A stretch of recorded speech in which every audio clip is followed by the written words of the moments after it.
Welcome to our player availability. We're going to start today with wide receiver Josh Palmer. Josh, can you hear us? Yeah, I can hear you. You might turn up the volume just a little bit more. Oh, yeah. All right, we'll start with questions for Josh. We'll begin with David Oven. Yeah, Josh, what did Thanksgiving weekend look like for you guys as a team? As a team, he gave us the option to go home if we lived within a close distance. So a lot of us just spent Thanksgiving with our families, and some guys stayed here and had Thanksgiving in the facility.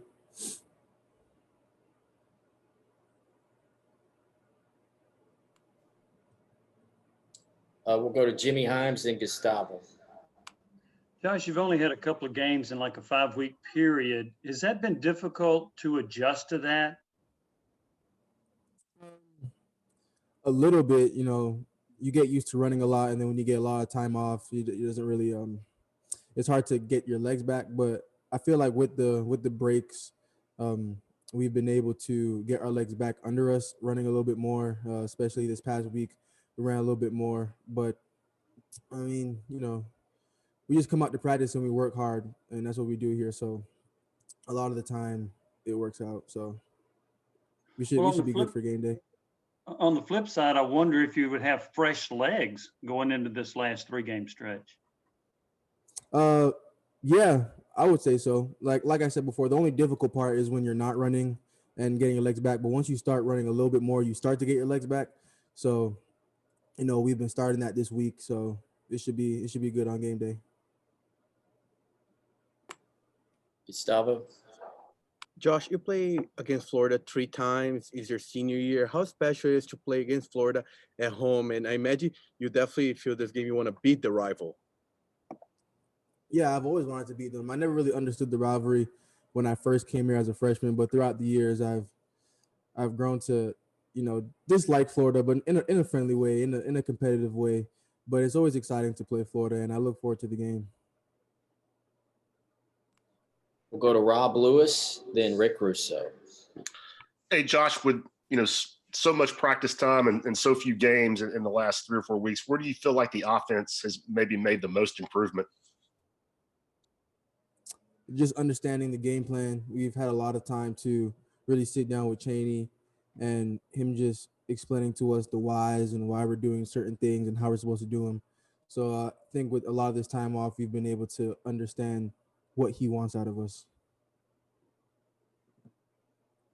Josh, how frustrating has it? 2 questions. How frustrating has it been, watching other teams play and you guys not being able to get out there and play some football? Number 2, the concern level for your teammates who might be going through contact tracing and the hope that everything's okay and those guys are fine.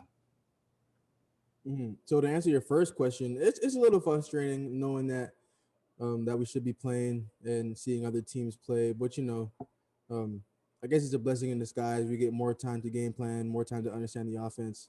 And to answer your second question, next guy up mentality. The guys that are out should be back very soon, and we're excited to have them back. But, I'm excited to see how the team responds. All right, Patrick Brown, then back to David Oven. Josh, I know you guys have 3 games left, but the NCAA, of course, made this a free year of eligibility, so seniors could come back next season. Have you given any thought to what decision you might make about returning next season, or is that something you aren't really considering right now? I haven't really considered it right now, so I'm just waiting to see how this season plays out. Is there any factors you think might play into that decision when the time comes for you to kind of pick one or the other? Oh yeah, there's always factors in when it comes to decision making, when it comes to making big decisions. But I haven't really weighed all the options yet, so I'm just ready to get out with my team and win these next 3 games. David. Josh, how would you describe what you've seen from Harrison Bailey in practice the last couple of weeks? And secondly, how would you describe the mood of the team right now? To answer the first question, Harrison's coming along. Obviously, he didn't get a lot of reps because of the fall camp and not having a spring. But all the quarterbacks are rallying together, pushing him. The receivers are pushing him. The coaches are pushing him. And we're excited to see how he's going to respond. And, he's responding well in practice. So that's really exciting to see. And to answer the second question, I think our team morale is high. We've been off for some time. You said 2 games in the past 5 weeks. So we're just eager to get back out there and play. We'll go back to Jimmy Himes and David Pascal. Josh, what makes you such a really good deep ball threat? What is it about you? I work on it all the time, every day after practice. I have my I call them my jug guys, where they shoot me the jugs every day after practice, Will and Ben. So whatever I feel like I'm weak at, I try to work on it every day after practice with the quarterbacks, with the coaches, with anybody I can. Has that come natural to you, or have you had to learn how to maybe high point a ball or locate a ball on deep throws? Athletically, it came naturally, but once you got here, the balls are thrown at different angles. They're a lot harder than it was in high school. So it's always something that I'm working on. I felt like I needed to improve. Josh, when you look at these last several days, LSU, Kentucky, South Carolina, they've all had players elect to opt out. Why do you think that has not happened at Tennessee? I don't know the reasons for players opting out at other schools. Probably them declaring for the draft and stuff like that. But I can't really speak for them. But I know for us, we're just really bought in, and we've come together as a team, and we're just trying to finish the season strong. A lot of unfortunate events have happened throughout the year that we didn't expect. But at the end of the day, we all came in with a goal, and now we have to accomplish that goal. Either we were all in or all out, and we were all in, no matter what happened. Thank you. Back to Patrick Brown, then Gustavo again. Josh, how would you kind of assess how you've played this season? What are some things that you think you've done well, and what are some areas that you would like to maybe have back and wish you could maybe have performed better in over the past 7 games? Oh, man. I probably have a list of things that I wish I could have done better in games. Every loss, I feel like there was something I could have done better that would have changed the tide of the game. And stuff I did well. I feel like when I played well, we had good results in the game, and if I played bad, then we had bad results in the game. So I put a lot of weight on my shoulders to help this team. But there's always things I need to improve on. So I don't really look at the things I'm supposed to do well, because I'm supposed to do it. Gustavo. Josh, Tennessee has not played at home in 6 weeks. How much you miss playing at Neyland Stadium in front of your fans? I miss it. The away games definitely take a toll on the flights, and I'm excited to get back in Neyland and with the fans and play a heck of a game and beat Florida.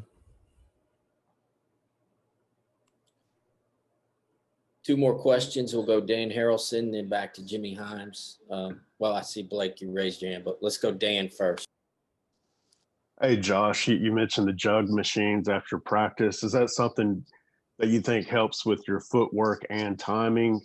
And do you usually do that in like man-to-man coverage after practice? Yeah. Like I said, I have the 2 guys, Will and Ben, that help me every day. So Will play defense and will play me harder than a normal DB could in the game, because, the refs will call pass interferences. So, and that's an everyday thing I've been doing for the past 2 years with these guys. So they've helped me a lot in my development. And footwork, I don't really think it helps with footwork, but it helps with hand-eye coordination. Just when I work on getting the depth of certain routes, and then I'll work with the quarterbacks later so we can develop timing. Josh, Eric Gray ranks among the leaders in the SEC in rushing and in all-purpose yards. And I wonder, from your perspective, what impresses you the most about Eric Gray? His competitiveness, his toughness. He wants the ball, and he wants to show the world what he could do. And it's our responsibility as receivers to help him show that. So, we're excited to see when he breaks long runs, and we're the ones blocking for him. Last question, Blake Topmeyer. Josh, you talked about Harrison a little bit earlier, but we've seen him play in some late game situations, some fourth quarter situations. But if he is to get an opportunity to maybe start or play early in Saturday's game, is there something about him that makes you think he would be able to handle that moment, starting or playing early against a rival like Florida? Yeah, he's calm and cool and collected. So, when you see him get put into the game in the fourth quarters, you don't really see him really thinking too much. But I feel like we have a good game plan for him, and he's coming along well as a quarterback and as a young guy. So, like I said before, we're just excited to see what he shows in the game.